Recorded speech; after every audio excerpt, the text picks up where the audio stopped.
Imagine you are standing in a dim stone chamber deep inside an Egyptian tomb.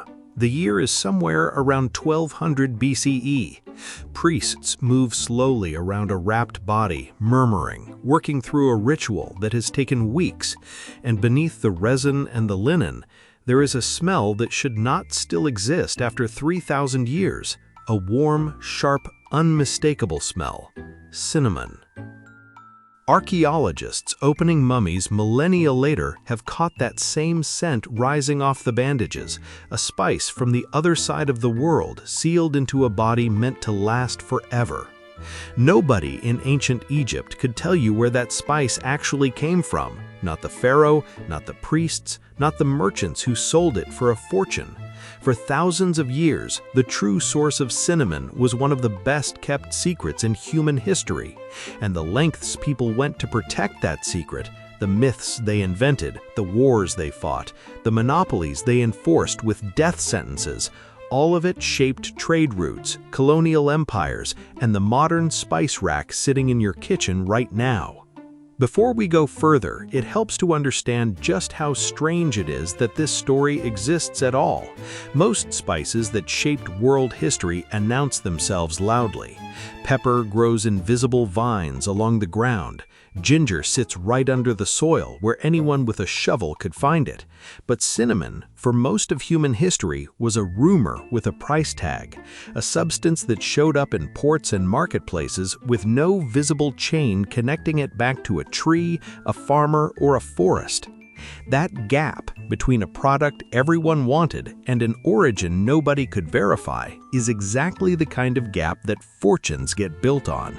And for roughly 3,000 years, a shifting cast of traders, priests, and colonial companies made absolutely sure that gap never closed.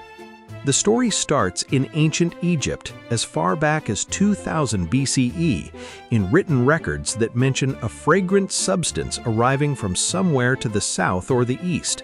Nobody recorded exactly where. That vagueness was not an accident. Cinnamon in Egypt was not just a flavoring, it was a medicine believed to help with digestion and ulcers, and it was a critical ingredient in embalming, packed alongside myrrh and other resins into the bodies of the dead to preserve them for the afterlife. It was expensive enough that it was offered directly to the gods. Records survive of Ramses III in the 12th century BCE dedicating quantities of cinnamon at temple altars, a gift valuable enough for a king to give to a deity. Egyptian rulers sent expeditions looking for the source. Queen Hatshepsut, one of the most powerful rulers in Egyptian history, organized trading missions specifically to track down the homeland of these aromatic spices, sailing down the Red Sea toward a mysterious land the Egyptians called Punt. She never found cinnamon's true source. Nobody did, not for another 2,500 years. What makes this even stranger is that cinnamon does not grow anywhere near Egypt, not within 1,000 miles in any direction. Every stick of it that reached the Nile had already passed through the hands of multiple middlemen: Arabian traders, Red Sea sailors, Indian Ocean merchants, each one adding their own markup and their own layer of obscurity. By the time it reached an Egyptian marketplace, its origin had been so thoroughly scrambled that even the traders selling it likely had no idea where the chain actually began. This pattern, obscured origins, inflated prices, and a supply chain nobody outside of it could trace, would define the cinnamon trade for the next 3,000 years. Egyptian physicians did not stop at digestion and embalming either. Medical papyri from the era described cinnamon-based remedies mixed into salves and tonics meant to treat everything from respiratory complaints to skin conditions, prescribed alongside honey, wine, and other imported resins that only the wealthy could regularly afford. Owning cinnamon, using it, burning it as incense in a temple was itself a quiet display of status, a way of showing that your household or your kingdom had reach far beyond the Nile Valley. That association between cinnamon and power would echo for thousands of years, all the way through Roman senators, medieval kings, and Dutch colonial governors, each one treating the spice less as a flavor and more as a statement. By the 7th century BCE, cinnamon had reached the Greeks, and it shows up in the Hebrew Bible as well, under the name cinnamon, used in sacred anointing oil described in the book of Exodus, mixed with myrrh, sweet calamus, and olive oil to consecrate priests and holy objects. The Greeks recorded a donation of cinnamon to Apollo at Delphi, and a perfume called megalion that used it as a key ingredient alongside myrrh and balsam. And here is where the mystery deepens rather than resolve. Ancient Mediterranean traders were sophisticated enough to distinguish between two different types of cinnamon reaching their markets, what we now call true cinnamon and Cassia. They knew these were not the same plant. They simply had no idea where either one actually grew. Into that vacuum of knowledge rushed some of the strangest myths in the ancient world.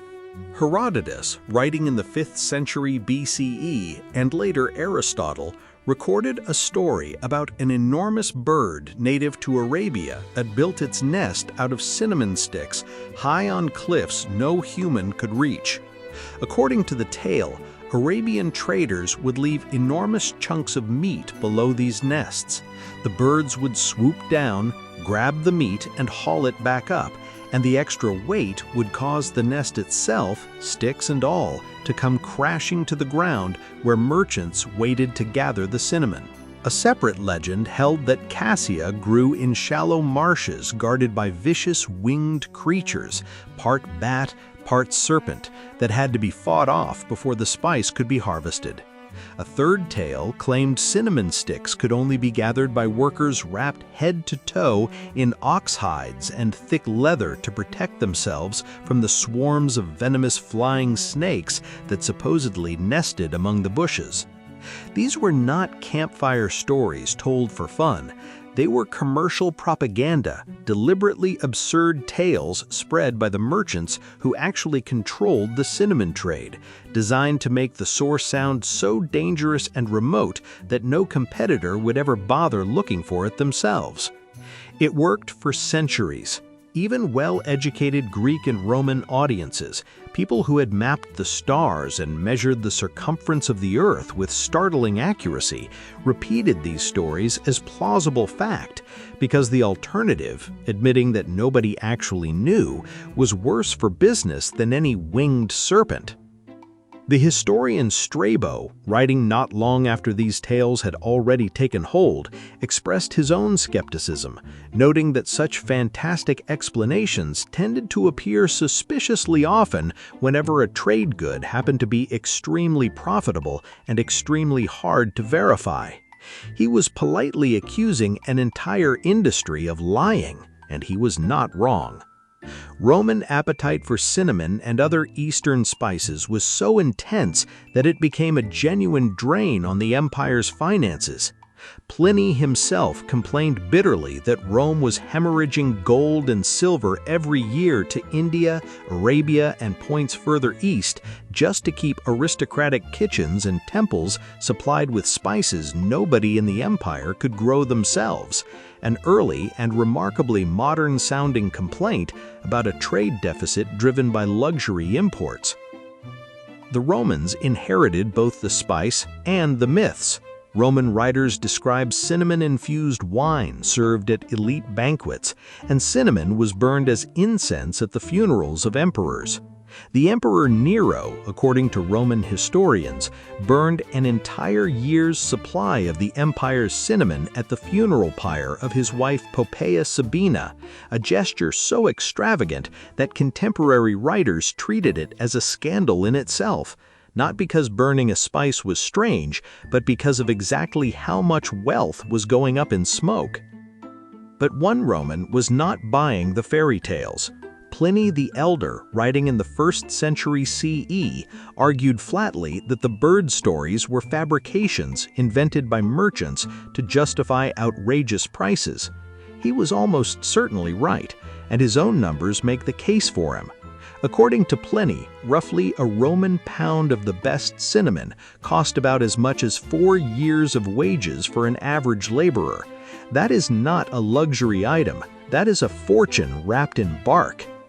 Even by the 4th century CE, when the Emperor Diocletian issued his famous edict fixing maximum prices across the empire in an attempt to control runaway inflation, cinnamon was still among the most expensive items a Roman citizen could legally purchase, and in some surviving price lists it was priced far higher than silver by weight. Pliny offered his own guess as to its true origin, suggesting Ethiopia. He was closer to this guess than the bird's nest theorists, but he was still wrong. Meanwhile, Arab merchants actively encouraged the belief that cinnamon came from East Africa, as it led European buyers in exactly the wrong direction, heading for the Horn of Africa instead of the Indian Ocean islands where the real trees grew. The real answer, the one nobody in the ancient Mediterranean world would live to learn, was that true cinnamon grew almost exclusively on a single island, Ceylon, what is now Sri Lanka, a teardrop-shaped island off the southern tip of India.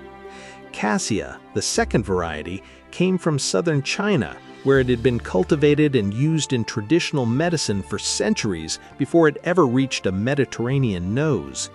Sailors from the Austronesian world, from the islands of what is now Indonesia, are believed to have carried Ceylon cinnamon across the Indian Ocean on outrigger canoes and early sailing vessels long before any Mediterranean trader had the faintest idea the island existed. Island-hopping routes that some historians believe stretched all the way to Madagascar off the coast of East Africa, which may be exactly how the Ethiopia theory got started in the first place, a chain of trade so long that the spice appeared to originate from whichever stop was closest to the buyer's imagination. The process itself has barely changed in thousands of years. Harvesters cut young cinnamon trees, strip away the rough outer bark, and carefully peel the soft inner layer away from the wood. Those thin strips curl as they dry into the familiar quills you can still buy today, or they get ground down into powder. It sounds almost too simple to justify centuries of secrecy, wild legends, and armed monopolies, and yet that is exactly what it caused. The secrecy did not end with the fall of Rome. It stretched straight through the Middle Ages. European monks and scholars used cinnamon for the same purposes their ancient predecessors had, as a preservative, a flavoring, and a folk remedy for sore throats and minor ailments. It was also mixed into hippocras, a spiced wine served at the end of medieval banquets and ground into elaborate spice blends used by wealthy households to signal status at the dinner table.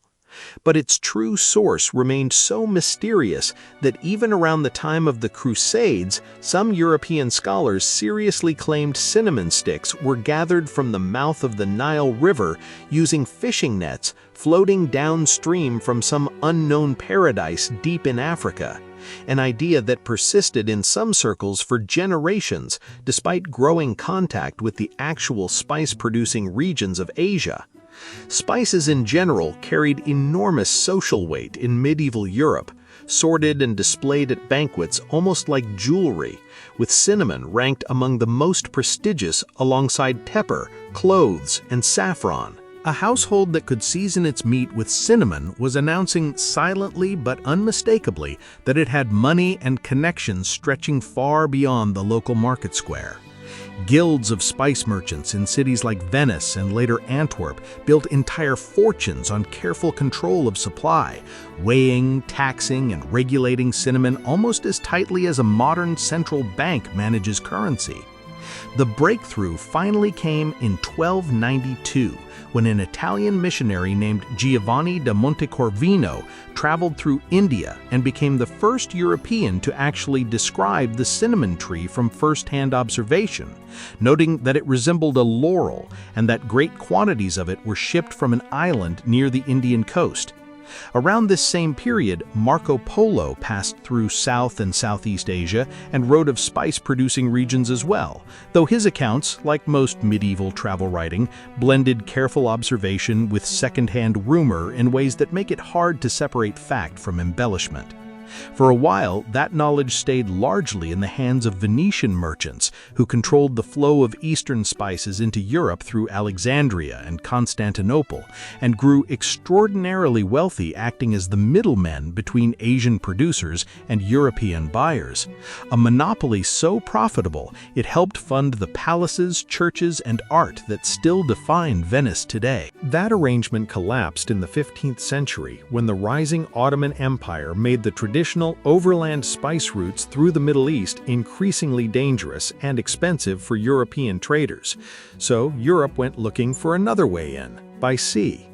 Portuguese sailors, under the sponsorship of Prince Henry the Navigator and later King Manuel I, pushed steadily down the West African coast for decades, mapping unfamiliar water one voyage at a time. Vasco da Gama finally rounded the Cape of Good Hope and reached the Indian coast in 1498, opening a direct sea route between Europe and the spice-producing regions of Asia for the very first time in recorded history.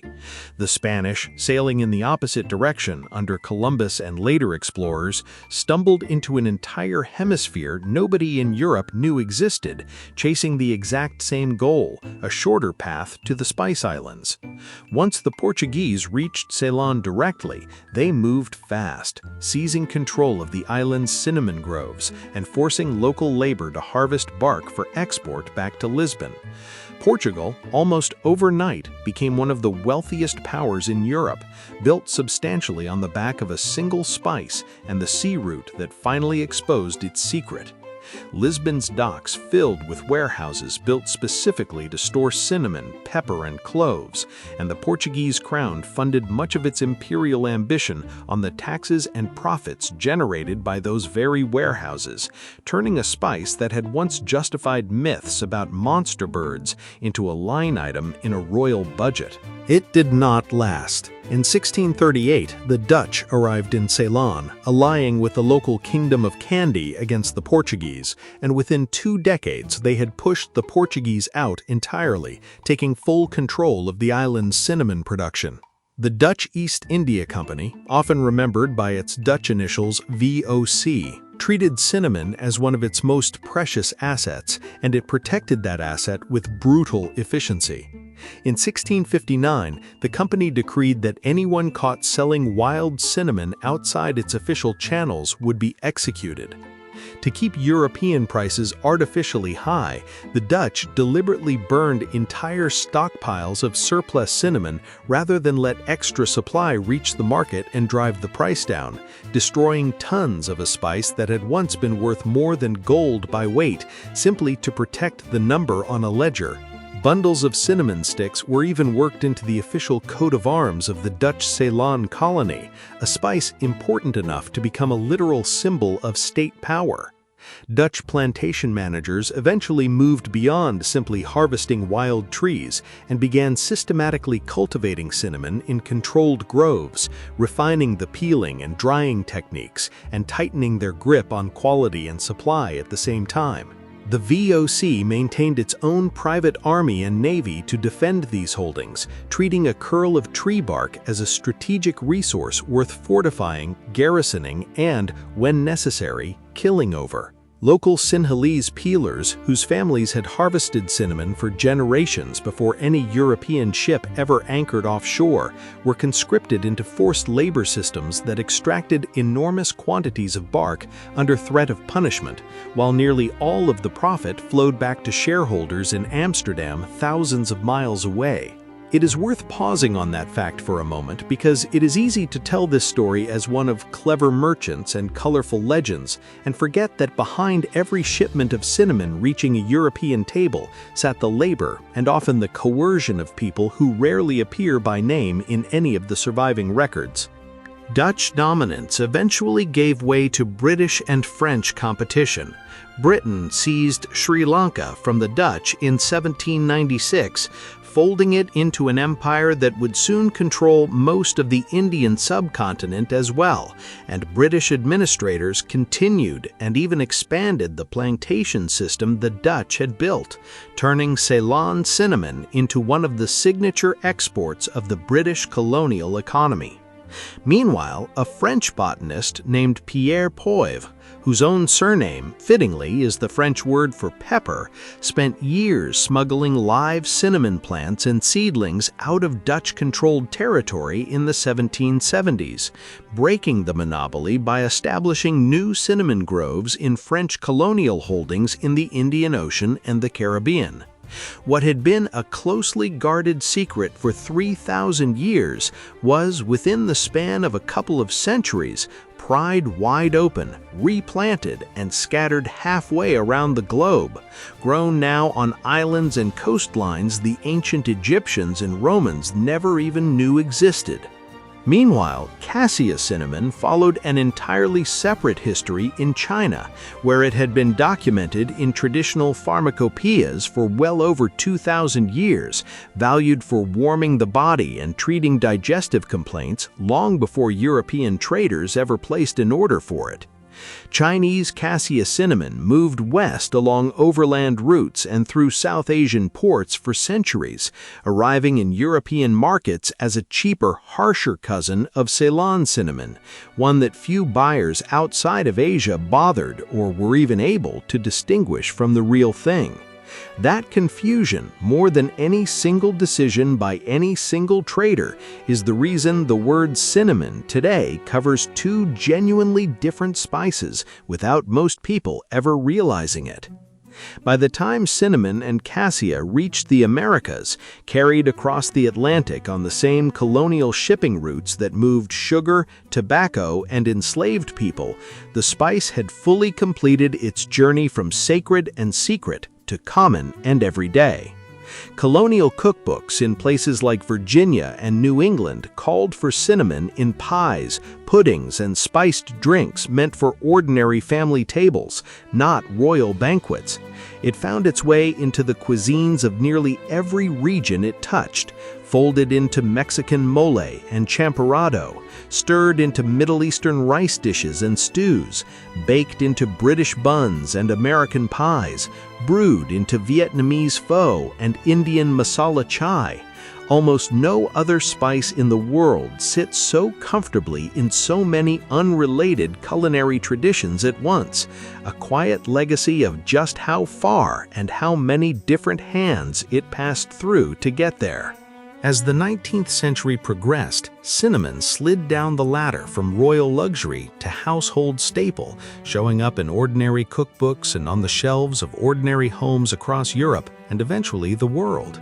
Industrial shipping, expanding colonial plantations, and the sheer volume being produced across Ceylon, Java, and southern China finally did what centuries of Dutch price manipulation had tried to prevent.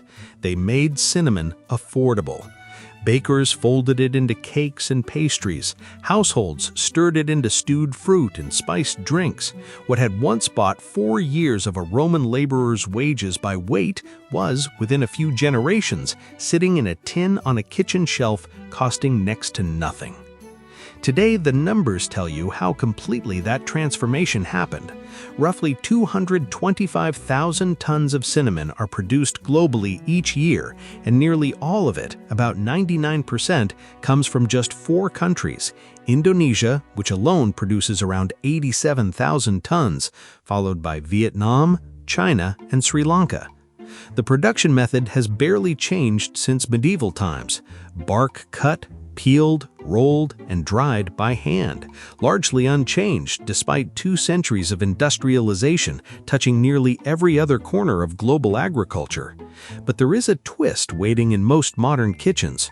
If you reach for a jar labeled cinnamon in an American supermarket, odds are overwhelming that you are actually holding Cassia, the cheaper, stronger, harsher cousin of true Ceylon cinnamon, not the refined spice that once cost a Roman laborer 4 years of wages. Scientists note that true cinnamon contains far less coumarin, a compound linked to liver concerns in high doses, making it the gentler and, many say, the superior product, even though Cassia now dominates global supply because it is faster and cheaper to grow and because most consumers, exactly as the ancient merchants once counted on, simply cannot tell the difference. The belief that cinnamon holds hidden healing power, the same belief that sent it into Egyptian medicine cabinets 4,000 years ago, has never fully gone away. It gets credited today with everything from lowering blood sugar to fighting inflammation to easing cold symptoms, though rigorous scientific evidence for most of those specific claims remains thin, and researchers continue to caution that a spoonful stirred into your coffee is not a substitute for actual medical treatment. Modern nutrition science has, if anything, come full circle back to something like Pliny's skepticism, willing to study the compound seriously, but unwilling to declare it a miracle simply because it has carried that reputation since the age of the pharaohs. There is something almost funny about how the story ends. For 3,000 years, cinnamon was one of the most fiercely guarded secrets on Earth, worth more than silver, wrapped into mummies, offered to gods, and defended with executions. Today, you can buy a jar of it for a couple of dollars at almost any grocery store on the planet, sitting on a shelf between the paprika and the nutmeg, unguarded by anyone. No armed company ships patrol its supply lines anymore. No merchant needs to invent a monster to keep you from finding its source. The mystery that once justified fortunes has simply evaporated, not because the spice changed, but because the world around it did. Mapped, colonized, industrialized, and finally, mundane. What is certain is the trail it left behind, a spice so valuable that ancient traders invented monster birds to protect its secret, so precious that Dutch colonists burned their own inventory rather than let its price fall, so central to global trade that it helped drag European empires across oceans they otherwise had no reason to cross, funding voyages, fueling colonization, and quietly reshaping the balance of power across 3 continents. All of that for a curl of tree bark sitting quietly in a jar in your cupboard right now, close enough to reach without ever having to sail past a single mythical bird.